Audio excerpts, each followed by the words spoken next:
Sabeel, you pitched a story about an Englewood fireman who got a call that was a little too close to home. What do you got? Bill, it was devastating. A firefighter for Englewood was fighting a fire at his own home. I chased this to the home of Kevin Wilson, who's an Englewood firefighter, and it was absolutely unbelievable what I found there. When I got to his house, there was the unbelievable smell of, like, as if there had been a barbecue. There was glass spread all over the floor. The house was completely gutted. The roof, there was a hole in it, and now the house is completely condemned. When I was there, they were putting up boards, and I actually grabbed the saw and helped him cut the wood, and the wood that they would then use to help board up the house.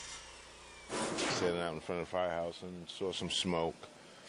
Thought it might have been a car fire. And we finally get an address. By the time we're halfway here, only to find out that it's the house where I reside. So my concerns were about my son and about the people on the second floor. And why your son?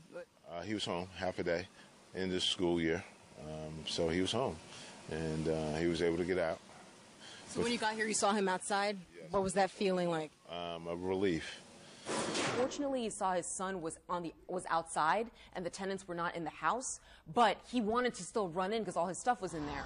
He grew up in that town, and he's been in that house since he was a little kid, so he knows all his neighbors, and they were all coming to him, talking to him, trying to comfort him, and he had tears in his eyes, and I spoke to him, and I asked him about, how he felt, and he said, he's lost everything. By the grace of God, we are okay. Yeah, plenty of thoughts right now, and they're a little bit all over, as you could expect, from starting over.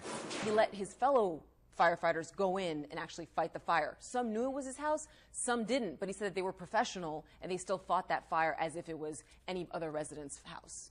We had a fire at my grandmother's house, and all of your instincts are saying, go in there, save something, grab something. To think that even with all that emotion, he was able to kind of stay in line and take care of his responsibilities really speaks to his training. Thank God no one was hurt, but now you've got all these folks and kids that are completely displaced for the summer. They've got no belongings, so thoughts and prayers with everyone that's been affected. Thanks, Sabeel.